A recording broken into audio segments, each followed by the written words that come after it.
జీవితంలో చాలా పరిస్థితులు మనల్ని వెనక్కి లాగుతూనే ఉంటాయి. అవి మన ఆర్థిక ఇబ్బందులు కావచ్చు, కుటుంబ సమస్యలు కావచ్చు, వ్యక్తిగతమైన సమస్యలు కావచ్చు, కారణం ఏదైనా కావచ్చు, ఎప్పుడూ బలంగా మనల్ని కింద పడేయడానికి లాగుతూనే ఉంటాయి.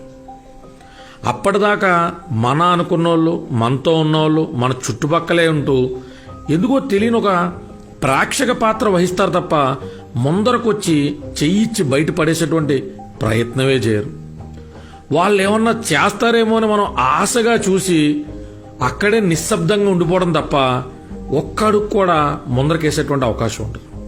ఇక జీవితం అయిపోయిందేమో, ఈ సమస్యల నుంచి బయటపడడం చాలా కష్టమేమో, ఇక జీవితం చరమాంకంలోకి వచ్చామేమో అనుకున్న క్షణం ఒక్కసారి కాస్త ఓపిక తెచ్చుకుని మనమే ఇది మన యుద్ధమే అని ఒక్కడుగు ముందరకేసే ప్రయత్నం చేయాలి.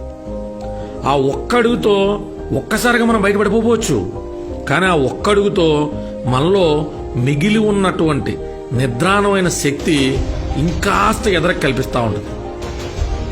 మన చుట్టూ ఉన్న వాళ్ళు అప్పుడు దాకా మనం వాళ్లే ప్రపంచం అనుకున్న వాళ్ళు కళ్ళెదురుకుండా నడుచుకుంటూ వెళ్ళిపోతూ ఉంటారు, మనల్ని ఒంటరిగా వదిలేస్తారు.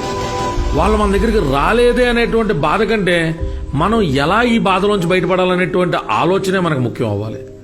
కొంతమంది మన మీద ఉన్న ఇష్టంతోనో విశ్వాసంతోనో సాయం చేద్దామని ప్రయత్నించిన వాళ్ళలో ఉండే భయం, వాళ్ళకున్న పరిస్థితుల్లో వాళ్ళను కూడా ఒక్కడికి కూడా ముందరకేనవు. కొంతసేపు చూసి చూసి వాళ్ళు కూడా వెళ్ళిపోతారు. అప్పుడు మనతో పాటు ఉండేది మనం మాత్రమే.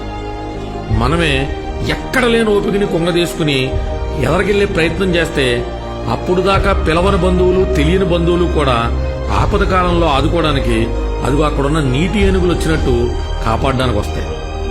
ఎంత కష్టపడుతున్నారే, మనం ఒక అడుగు ముందరకే సాయం చేద్దామని ఖచ్చితంగా భగవంతుడు అటువంటి కొత్త బంధువుల రూపంలో మనకి సాయం అందించడానికి ముందరకు వస్తాడు.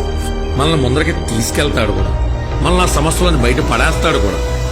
కావాల్సిందల్లా అటువంటి ఆపద్బాంధవులు వచ్చే క్షణం దాకా మనల్ని మనం కాపాడుకుంటూ ఒక్కో అడుగు ఎదరకేస్తూ ఎక్కడ లేని శక్తిని కూడగట్టుకుని బతికేటువంటి ప్రయత్నం చేయడం మాత్రం.